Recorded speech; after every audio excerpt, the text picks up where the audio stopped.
Free fire game খেলতে শুরু করি 2020 সালে। এলাকার ভাই ব্রাদার গুলোকে দেখতাম রাতে এক জায়গায় বসে বসে শুধু চিল্লাচিল্লি করতো। একদিক দিয়ে ভালো লাগতো, অন্যদিক দিয়ে মনে হতো এরা এমন চিল্লাচিল্লি কেন করে, চারজন করে। তারপর তাদের কথা মতো তাদের মতোই শুরু করি ফ্রি ফায়ার গেম। প্রথম দিন গেম খেলে রাত জেগেছি 11টা, যেটা ছিল রাত জেগার প্রথম কারণ এবং প্রথম ভালোবাসা। এলাকার বন্ধুরা মিলে রাত হলেই আড্ডার আসর দিয়ে বসতাম আর শুরু করতাম গেম খেলা। সবাই তখন গেম খেলা নতুন শুরু করি। এত পরিমাণ আনন্দ ছিল গেমটিতে যে বলে বোঝানো সম্ভব না। তখন ভালো কোনো ফোন ছিল না, ল্যাগ করতো, তবুও খেলতাম।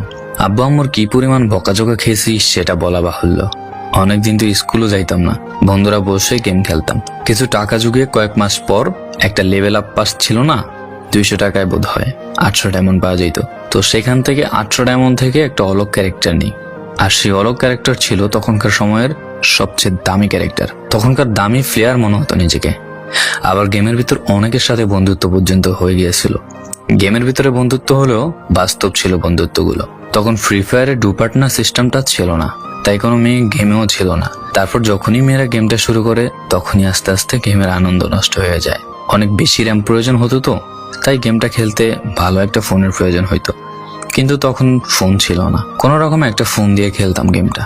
ভাবতাম একটা ভালো ফোন হইলে গেমটা আরো সুন্দর করে খেলতে পারতাম, ল্যাগ করতো না ইত্যাদি। কত আনন্দই না ছিল তখন। প্রতি সপ্তাহে শুক্রবার বসে সবাই গিল্ডের গ্লোরি ফুল করতাম একটা কাস্টমের জন্য। পরের দিন সবাই মিলে আনন্দ নিয়ে একটা একটা করে কাস্টম খেলতাম। আমার জীবনের প্রথম 3 বছরের ভালোবাসা। কোনো মেয়ের জন্য আমি গেমটাকে কখনো ইগনোর করিনি। যখন মন খারাপ থাকতো গেমটা খেলতাম একা একা। একটা ভয় পাইলেই তৎক্ষণাৎ মন ভালো হয়ে যাইতো, মুখে সব সময় একটা মৃদু হাসি থাকতো। এখন আমার কাছে গেমটা খেলার মতো অনেক ভালো একটা ফোন আছে, আমার কাছে এখন অনেক ভালো কালেকশন আছে, টপ আপ করার জন্য টাকাও আছে। কিন্তু গেমের ভিতরে থাকা সেসব বন্ধুরা আর নেই, সবাই ব্যস্ত হয়ে গেছে। সবার আইডি গুলো অফলাইন হয়ে গেছে। কেউ 1 মাস 2 মাস পর ঢুকে গেমের ভিতর সবকিছু ব্যাক করে দিয়েছে। এখন যার বেশি টাকা সেই বেশি প্রো, এখন কারো স্কিল দেখা হয় না। ফ্রি ফায়ারের সব ফালতু ইউটিউবারদের দিয়ে ভরে গিয়েছে সব। ওল্ড ইউটিউবার গুলো ফ্রি ফায়ার খেলা ছেড়ে দিয়েছে। আমি এখনো সেই 2017 সালে ফ্রি ফায়ার ব্যাক আসবে বলে অপেক্ষায় আছি। এই পুরো ভিডিওটা স্কিপ করতে আপনার ইচ্ছে করছে না, কোনো এক কারণে আপনাকে এই ভিডিওটা দেখতে বাধ্য করে রেখেছে। জি জনাব, তুমি সেই ছেলে যে তার পুরো আবেগ দিয়ে গেমটা খেলেছো।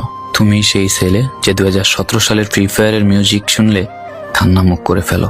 তুমি সেই ছেলে যার এত পরিমাণ আবেগ যে এখন তুমি ফ্রি ফায়ার গেমের পুরনো কোনো ভিডিও দেখলে মন ভরে দেখো। তোমার আবেগটা কোনো মেয়ে নয়, নিয়েছে তোমার free fire. I miss you old Free Fire. I miss you old Free Fire friend. I miss you Free Fire. I miss you.